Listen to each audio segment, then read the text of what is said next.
ये वे दो साइंटिस्ट ने दिया फेलो, एक का नाम था गोल्डबर्ग और दूसरा था बागी। गोल्डबर्ग एंड बागी। तो क्या बोला उन्होंने, जैसे मेरे पास है कोई example a plus b will change into c plus d। मान लीजिए a plus b रिएक्ट करके क्या बना रहा है c plus d। तो ये मेरे पास कोई एक रिएक्शन है। तो गोल्डबर्ग और बागी ने क्या बोला कि according to this law of mass action rate of forward reaction is directly proportional to the product of active mass of reactant and rate of backward reaction is directly proportional to the product of active mass of product। ठीक है, तो लिखेंगे सभी according to law of mass action, according to law of mass action, the rate of forward reaction, rate of forward reaction is directly proportional to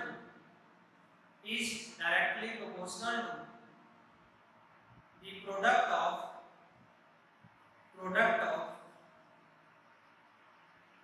active mass of reactant, product of active mass of reactant and rate of backward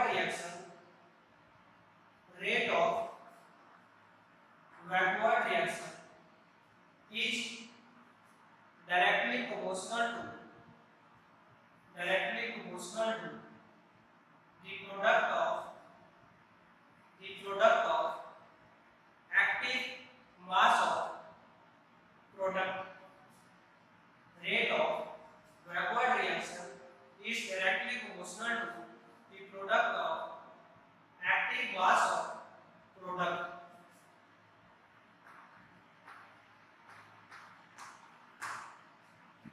ठीक है, तो इस square bracket के अंदर जो भी चीजें लिखी जाती है इसको हम पढ़ते हैं कंसंट्रेशन ऑफ दैट स्पीशीज। लेकिन यहाँ पे हम क्या पढ़ेंगे, एक्टिव मास है, वही बात कंसंट्रेशन, लेकिन यहाँ पे इसको एक्टिव मास बोल के चलते हैं। तो rate of forward reaction is directly proportional to the product of active mass of reactant and rate of backward reaction is directly proportional to the product of active mass of product। यहां से अगर हम इसको solve करें तो Rf is equal to Kf into active mass of A into active mass of B और Rb is equal to क्या हो जाएगा Kb into active mass of C into active mass of B। ठीक है, ये मेरे पास दोनों इक्वेशन बनी। वेयर लिखेंगे where Kf and Kb, where Kf and Kb are known as rate constant और velocity constant।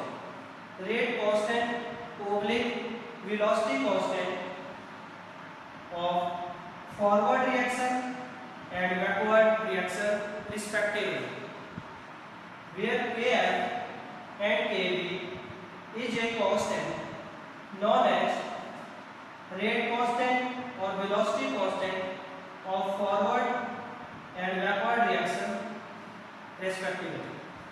Kf है मेरे पास rate constant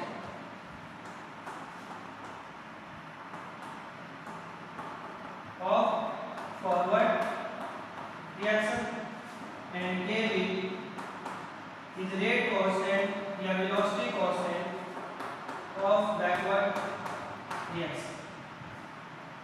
ठीक है, अब हमने पढ़ा है at equilibrium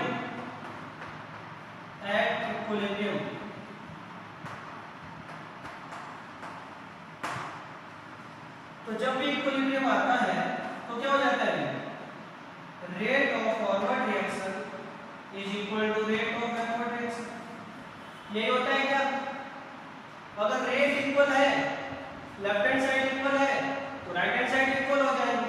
तो यहां से हम क्या लिख सकते हैं, यहां से हम लिख सकते हैं therefore kf इनटू, दिखाई नहीं दे रहा है, किसको दिखाई नहीं दे रहा है? अच्छा, सबको दिखाई नहीं दे रहा है क्या भाई?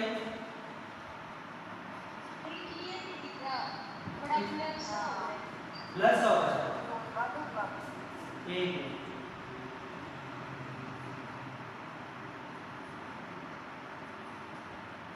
एक मिनट मैं लाइट बंद करता हूँ फिर बता दूंगा।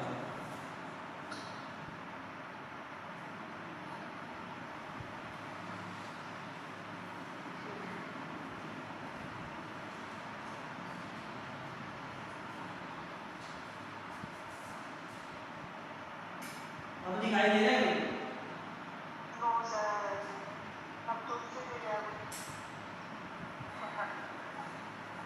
अब दिखाई दे रहा है?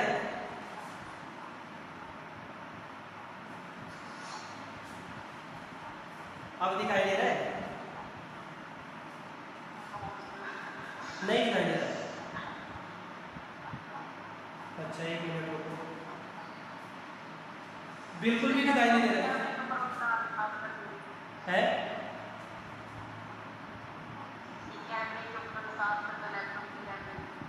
कैमरे के ऊपर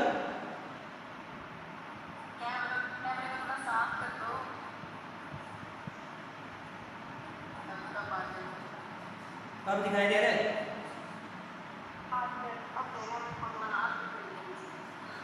ठीक है, क्लियर है? तो यहाँ पे वैल्यू हम सब्स्टिट्यूट करते हैं, RF की वैल्यू हमने सब्स्टिट्यूट कर दी, KF into A into B is equal to KB into concentration of C into concentration of D। तो यहाँ से KF upon KB is equal to क्या बन जाएगा, active mass of C active mass of D divided by active mass of D into active mass of D। ठीक है, clear है? तो ये बन गया हमारे पास KF over KB is equal to active mass of C into active mass of D divided by active mass of A into active mass of D। Clear है? ठीक है, क्लियर है? At equilibrium this ratio KF divided by KB is known as equilibrium constant। इसको क्या बोला जाएगा, equilibrium constant, and it is represented by K equilibrium and it only change with temperature। इसको कौन अफेक्ट करेगा, सिर्फ टेम्परेचर चेंज होने से ये चेंज होगा। तो लिखेंगे, हाँ लिखेंगे सभी, at equilibrium this ratio of KF and KB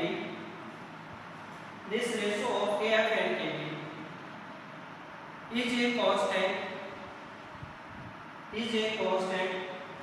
known as equilibrium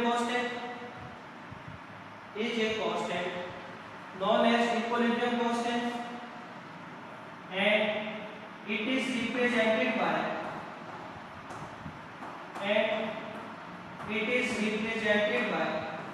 KEQ। इसको रिप्रेजेंट किया जाएगा KEQ and its numerical value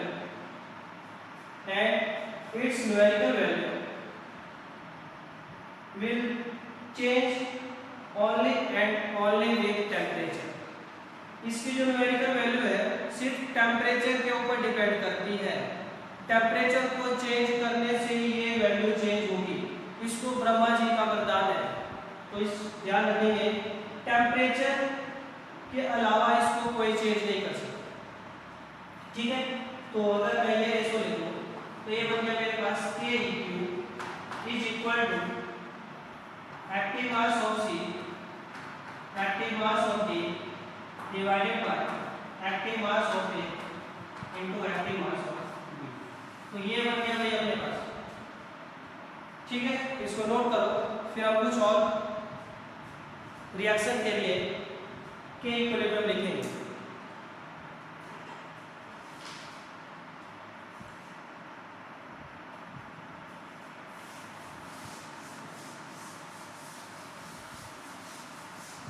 जैसे आपके पास रिएक्शन है 2A plus B give C plus D। लिखेंगे सभी के इक्विलिब्रियम इसके लिए।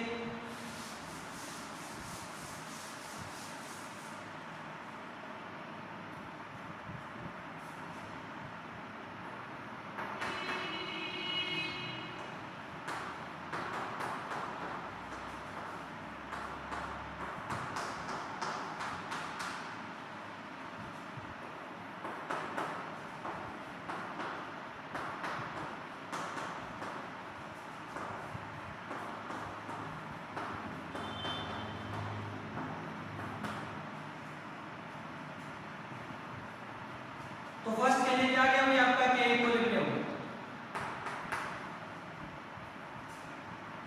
व्हाट इज द के equilibrium of first reaction?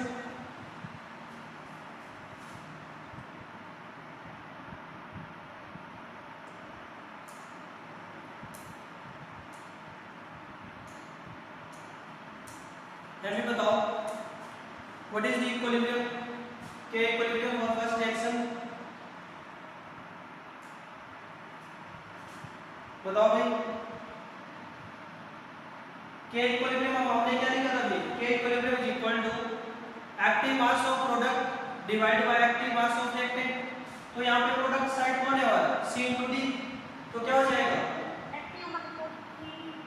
into active mass of D divided bye A into A into B, और बेस से में पावर ऐड हो जाएगी तो ये आ जाएगा मेरे पास। मैं यहीं पे लिख रहा हूँ इसको, ये आ जाएगा मेरे पास A into A मतलब A स्क्वायर into B।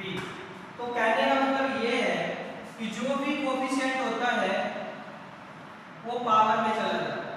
किस में चला जाएगा? पावर में। ठीक है, क्लियर है? तो इसको नोट करिए। नेक्स्ट के लिए लिखिए सर। इसके लिए बताओ व्हाट इज के equilibrium for this reaction? Active mass of C into D active mass of D की पावर 4 डिवाइडेड बाय, ये लिखना आना चाहिए सबको, इसके बिना काम नहीं चलेगा, divided by active mass of A की power 3 into active mass of B। मैं वो बार बार बोल रहा हूँ, जो भी कोफिशिएंट है वो पावर में चला जाएगा। ठीक है, क्लियर है? यहाँ पे बताओ भाई इसके लिए क्या लिखा आप लोगों ने?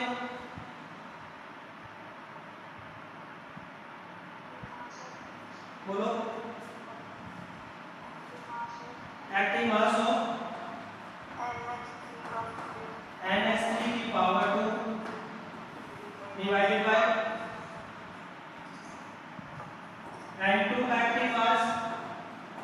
into H2 active mass power 3। ये लिखा सबने। एक और चीज, यहाँ पे स्क्वायर ब्रैकेट ही यूज करें। स्क्वायर ब्रैकेट के अंदर जो भी टर्म लिखी होती है उसकी कंसंट्रेशन, यहाँ पे हम उसको पर एक्टिव मास ले रहे हैं लेकिन है कंसंट्रेशन ही है। ठीक है, क्लियर है? नेक्स्ट है अपने पास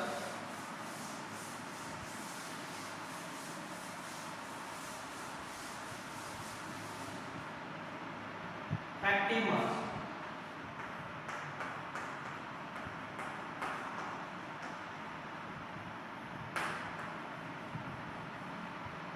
एक्टिव मास क्या होता है? ऐसा मास जो एक्टिव होता है और सबसे पहले रिएक्शन में पार्टिसिपेट करता है उसको एक्टिव मास बोला जाता है। तो लिखेंगे mass which is active, mass which is active that is first participate in reaction, first participate in reaction is known as active mass and it is represented by square bracket।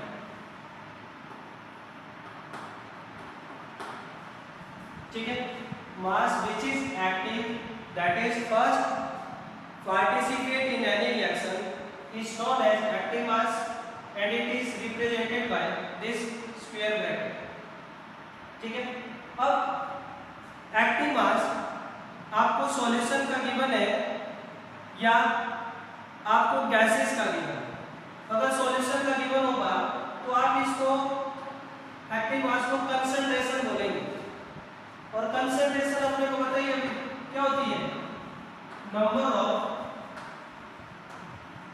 Mole of substance divided by volume of substance, यही होता है अपने पास concentration. और इसके unit की अगर मैं बात करूं तो यूनिट क्या हो जाएगा? मोल पर लीटर।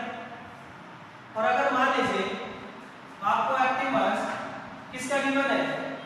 गैसेस का। ठीक है, तो जब गैसेस की बात करेंगे तो हम इसको क्या बोलेंगे? आपको partial pressure of gases given होगा। सर आपने जो लिखा है पार्शियल प्रेशर ऑफ गैसेस दिखाई नहीं दे रहा है क्या? दिखाई नहीं दे रहा है?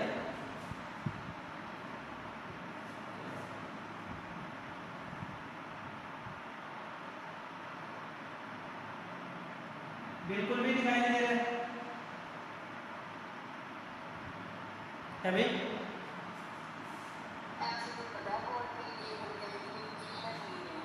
बोर्ड बिल्कुल भी क्लियर नहीं है। अच्छा चलो एक मिनट वेट करो।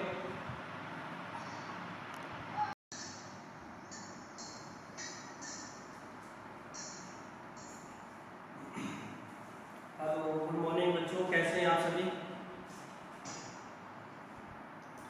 तो भाई देखिए, कल हम लोगों ने केमिकल इक्विलिब्रियम स्टार्ट किया। तो केमिकल इक्विलिब्रियम में हम लोगों ने टाइप्स ऑफ रिएक्शन कंप्लीट कर रहे थे और लॉ ऑफ मास एक्शन हम स्टार्ट कर चुके हैं।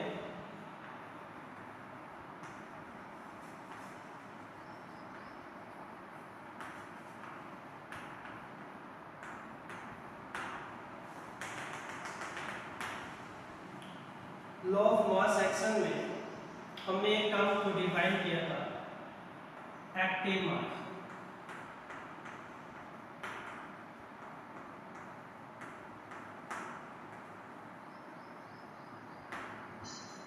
तो ये एक्टिव मास क्या होता है? कोई बता सकता है मुझे? हमने बोला था कि mass which is active that is first participate in any chemical reaction, mass which is active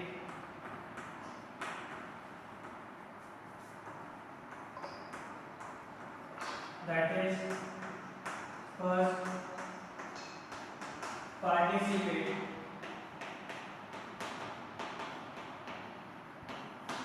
in any reaction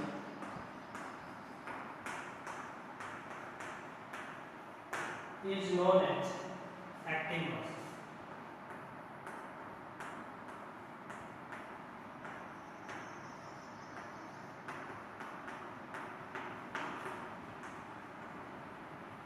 And this active mass is represented by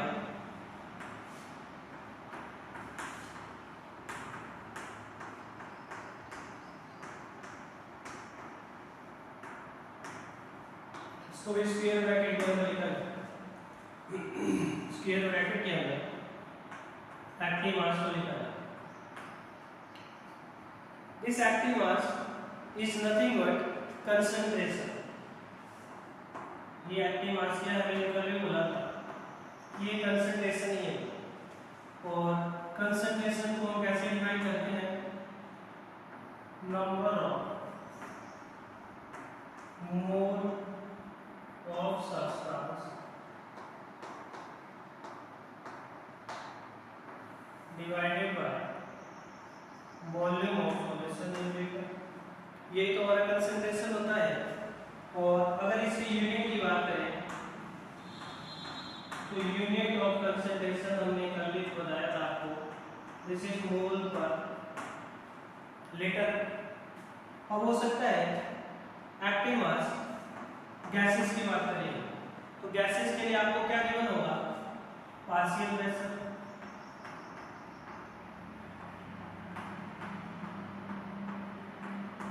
ये कब गिवन होगा, जब हम गैसेस की बात। और इस केस में जो यूनिट होंगे वो क्या हो जाएंगे, एटीएम। यूनिट क्या हो जाएंगे, एटीएम। और अपने को पता है आइडियल गैसीय केस में PV is equal to NR, ठीक। और यहाँ से अगर हम देखें this P is equal to N और V R, ठीक। मान लीजिए if temperature is room temperature 27 degree centigrade, R अपने को पता है यूनिवर्सल गैस कांस्टेंट। तो ये पार्शियल प्रेशर जो होगा this P is directly proportional to and inversely proportional to V। और यहाँ से हम लिख सकते हैं कि P is directly proportional to concentration. P किसके डायरेक्टली प्रोपोर्शनल होगा, कंसंट्रेशन के। और यूनिवर्सल गैस कांस्टेंट की जो वैल्यू आपको यहाँ पे लेनी है वो 0.08 लीटर एटीएम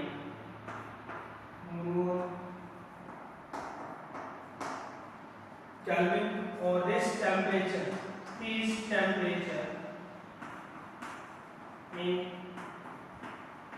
केल्विन।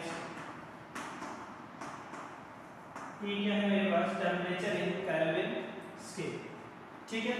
तो अगर आपको कंसंट्रेशन पता हो तो आप पार्शियल प्रेशर फाइंड आउट कर सकते हैं, या पार्शियल प्रेशर पता हो तो आप कंसंट्रेशन फाइंड आउट कर सकते हैं बाय दिस रिलेशन, ठीक है। इस रिलेशन से आप फाइंड कर सकते हैं। क्लियर है सबको। एक और चीज यहाँ पे नोट बना के लिखेंगे सभी, ठीक है। नोट बना के लिखेंगे सभी को, काफी इम्पोर्टेंट हो।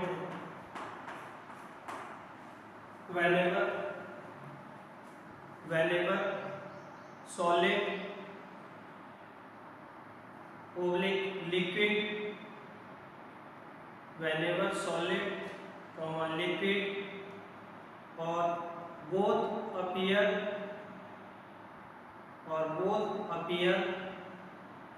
with gases,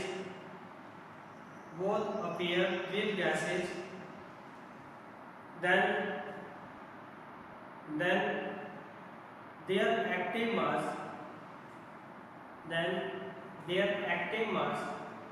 will remain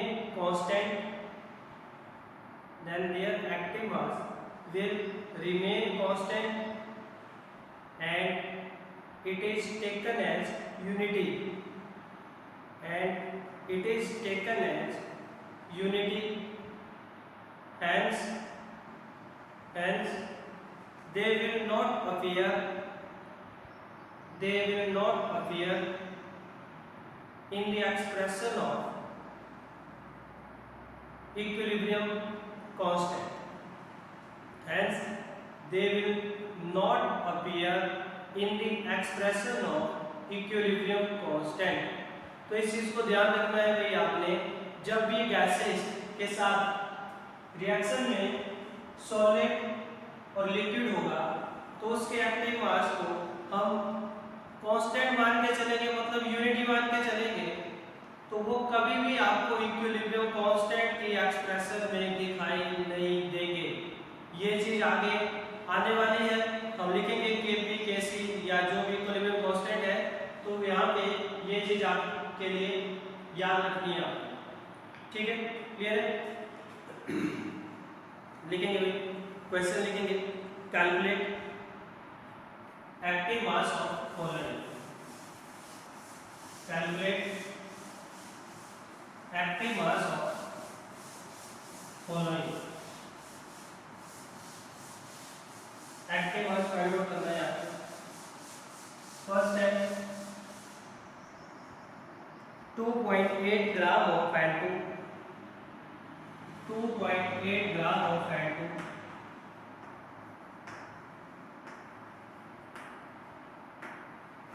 in 10 liter container.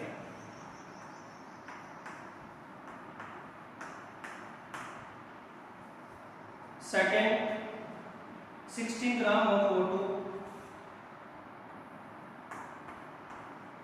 16 gram of O2 in 20 liter container. आपको क्या फाइंड आउट करना है? Active mass.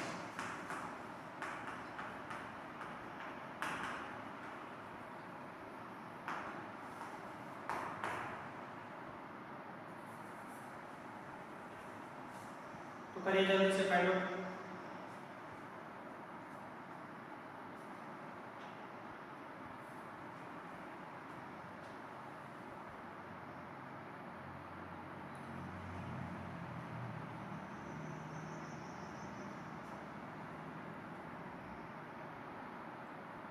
क्या आंसर आ गया भाई?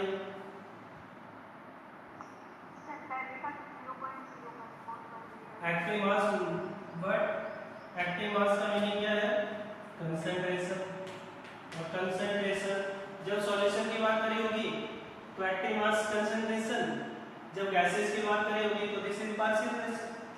तो N2 क्या गिवन है आपको? 2.8, ये गिवन मास डिवाइडेड बाय इसका मोलर मास होता है 28 डिवाइडेड बाय 10, तो कितना आ गया भाई आपके पास? अभी कितना आ गया आपके पास? करो कैलकुलेट जल्दी से और बताओ मुझे। 0.01। Yes, this is 0.01 mole per litre. Second वाला आपके पास active mass O2 is equal to कितना वेट गिवन है? 16, मोलर मास कितना हो गया? O2 का वेट हो डिवाइडेड बाय 20, तो ये कितना आ गया मेरे पास? ये कितना आ गया मेरे पास? 0.05, ये क्या है? क्या 0.0025 कितना? पॉइंट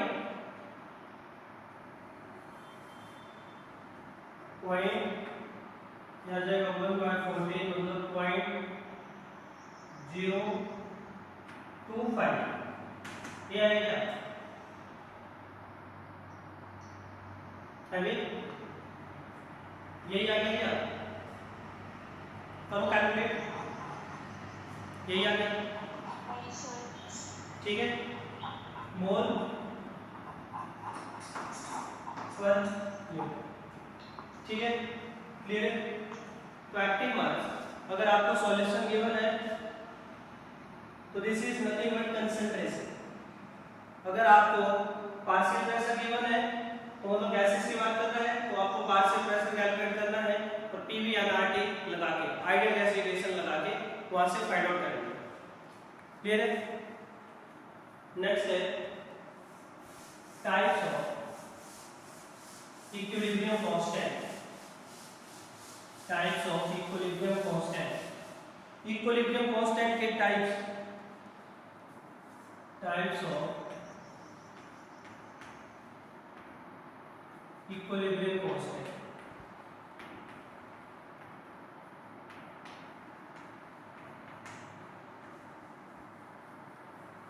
तो ये दो टाइप्स का होता है। फर्स्ट लिखेंगे when active mass is expressed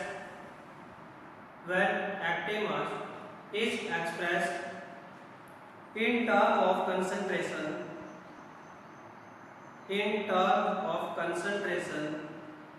then equilibrium constant is known as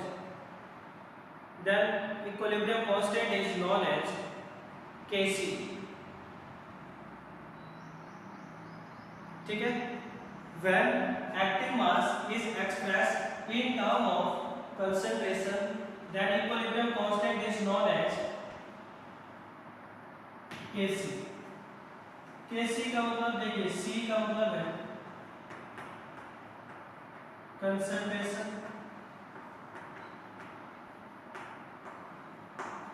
K का मतलब है कांस्टेंट।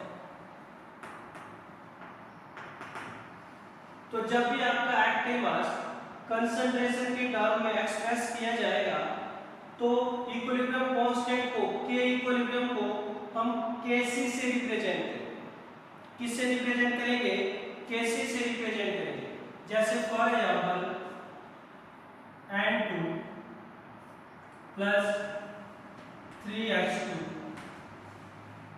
give 2NH3, या और अगर हम यहां से Kc लिखें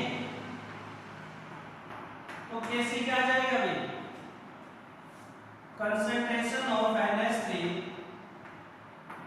की power 2 divided by concentration of N2 into concentration of H2 की पावर 3। तो ये आ गया मेरे पास Kc। Kc का डिफाइन होगा, ध्यान से सुनेंगे, जब आपका एक्टिव मास कंसंट्रेशन के टर्म में एक्सप्रेस किया जाएगा। जब एक्टिव मास किस में एक्सप्रेस किया जाएगा? कंसंट्रेशन में, तो उसको Kc बोला जाएगा। Second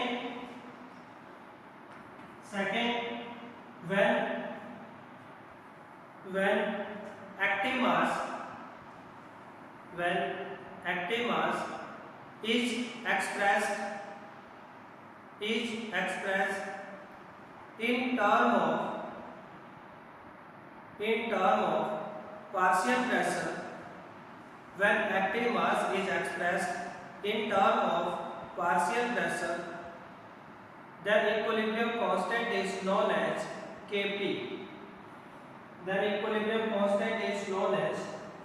Kp. जब एक्टिव मास को पार्शियल प्रेशर की टर्म में एक्सप्रेस किया जाएगा तो इसको Kp बोला जाएगा। P का मतलब है यहाँ पे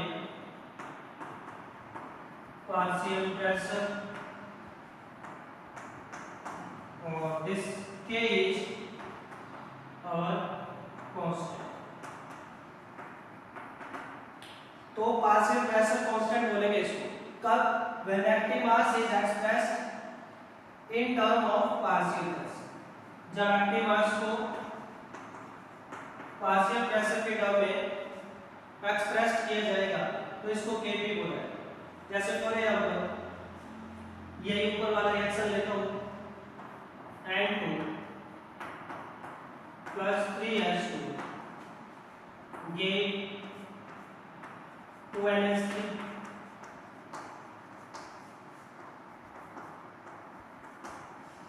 तो अगर इस रिएक्शन के लिए मैं Kp लिखना चाहूँ तो Kp is equal to, Kp क्या हो जाएगा, पार्शियल प्रेशर ऑफ NH3 की power 2 divided by partial pressure of N2 into partial pressure of H2 की पावर 3। तो ये आपके पास types of equilibrium constant, equilibrium constant को हम दो टाइप्स में डिवाइड करते हैं, एक आपका Kc, दूसरा आपका Kp। Kc कब लिखा जाएगा, जब एक्टिव मास को कंसंट्रेशन की टर्म में एक्सप्रेस किया जाए, और Kp कब लिखा जाएगा, जब इक्विलिब्रियम कांस्टेंट को पार्शियल प्रेशर की टर्म में, जब एक्टिव मास को पार्शियल प्रेशर की टर्म में एक्सप्रेस किया जाए तो Kp लिखा जाएगा। ठीक है, क्लियर है। नेक्स्ट है unit of Kp and Kc। Unit of Kp and Kc। तो यूनिट की बात करते हैं, सबसे पहले बात करते हैं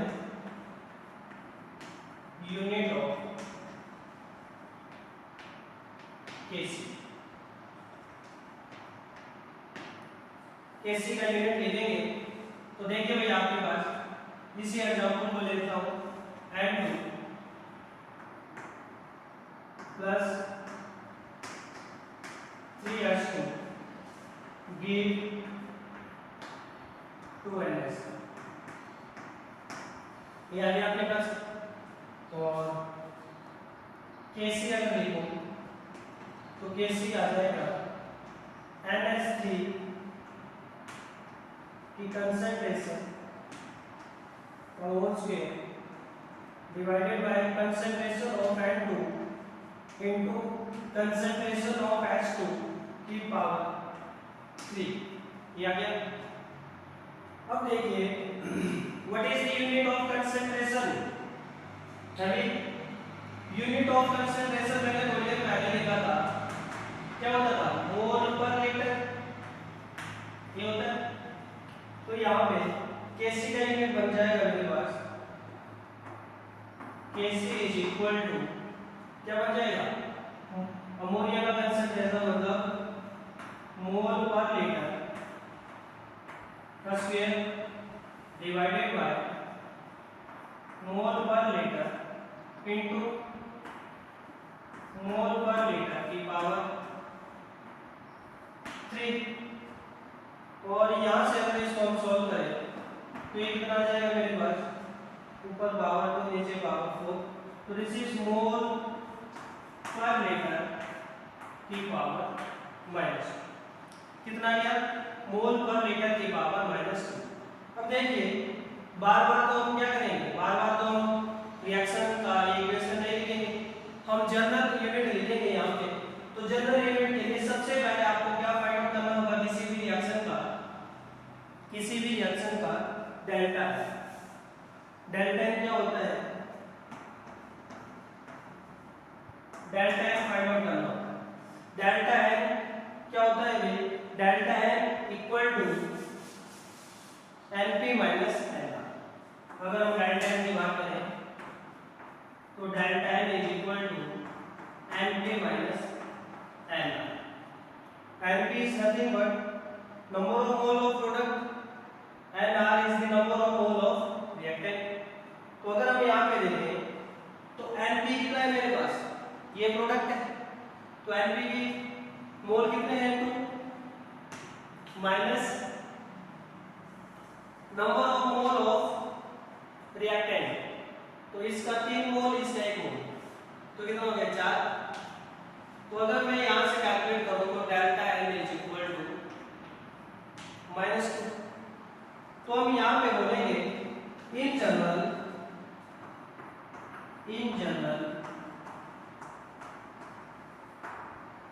unit of Kc is mole per litre की पावर डेल्टा।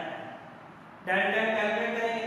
डेल्टा क्या है, मैंने यहाँ पे लिख दिया है, NP इज nothing but number of mole of product and NR is number of mole of reactant. ठीक है, क्लियर? तो ये आपके पास है यहाँ पे number of mole of product minus number of mole of reactant. आप लोग क्या कैलकुलेट करेंगे, डेल्टा एन कैलकुलेट करेंगे, और जो जनरल यूनिट होते हैं केसी के, वो होते हैं आपके पास दिस मोल पर लीटर की पावर डेल्टा। ठीक है, इसी तरह यूनिट ऑफ केसी,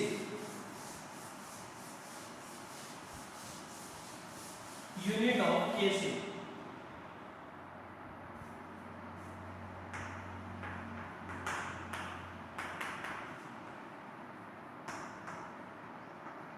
केपी, ठीक है। तो केपी के यूनिट फाइंड आउट करते हैं, यही रिएक्शन ले लेते हैं, N2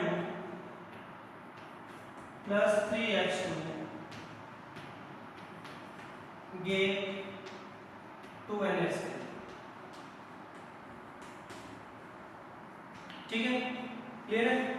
तो अगर हम यहाँ पे Kp लिखें तो partial fraction of NH3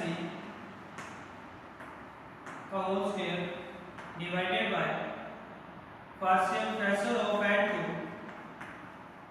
into partial fraction of H2 की पावर 3। और अभी मैंने थोड़ी देर पहले आप लोगों को बताया था यूनिट ऑफ पार्शियल फ्रैक्शन क्या होता है, ATM। Unit of partial fraction क्या होता है, ATM। तो Kp का यूनिट क्या आ गया मेरे पास, ATM की power 2 divided bye ATM into ATM की पावर 3। और अगर इसको हम कैलकुलेट करें तो ऊपर पावर 2 है, नीचे पावर 4 है, तो ये भी क्या है मेरे पास, ATM की पावर -2, ATM की पावर -2। तो जैसे वहां पे डेल्टा n कैलकुलेट किया था, इसी तरह यहाँ पे कैलकुलेट किया जाएगा डेल्टा NG। अब बार बार तो हम नहीं लिखेंगे, एक्सप्रेशन नहीं लिखेंगे, फिर यूनिट कैलकुलेट नहीं करेंगे, अपने को जनरल यूनिट पता होना चाहिए। तो डेल्टा NG कैलकुलेट करें। Delta NG is nothing but NP G minus NR G।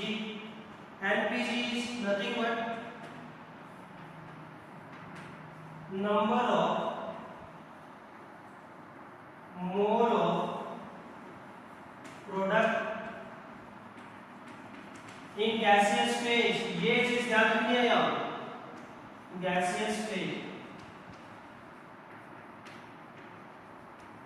इसी तरह NR G is number of mole of reactant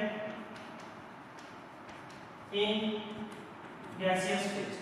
तो डेल्टा NG जब हम कैलकुलेट करेंगे तो NP की वैल्यू कितनी है मेरे पास, NP के मोल 2 है, माइनस NR, ये दोनों रिएक्टेंट है, तो 3 + 1 4, तो -4। तो delta NG is equal to -2। ठीक है, -2।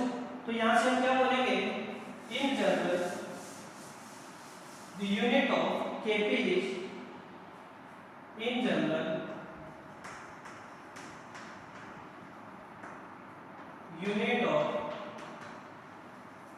Kp इज क्या हो जाएंगे, Kp के यूनिट ADM की पावर डेल्टा एच। ठीक है, सीधा डेल्टा एच कैलकुलेट करिए और केपी का यूनिट फाइंड आउट करिए।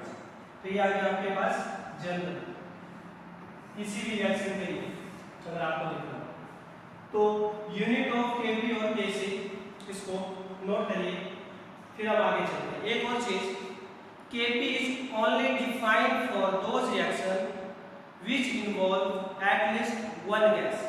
इस चीज को भी ध्यान रखिए सर, लिख लेना नोट बना के। Kp is only defined for those reactions which involve at least one gas, which involve at least one gas। Kp उन्हीं रिएक्शन के लिए लिखा जाएगा जिनमें एक गैस इन्वॉल्व होना चाहिए रिएक्शन के अंदर। ठीक है, रिएक्टेंट और प्रोडक्ट में किसी भी सब्सटेंस का जो फेज होना चाहिए वो गैसेस फेज होना चाहिए। अगर सॉलिड और लिक्विड है उसमें तो Kp कभी भी डिफाइन नहीं होगा उसमें। Kp सिर्फ उन्हीं रिएक्शन के लिए डिफाइन होगा जब रिएक्शन में एटलीस्ट एक गैस इन्वॉल्व होगा। तो इस चीज को नोट बना के लिखिए। फिर नेक्स्ट हम चलते हैं आगे।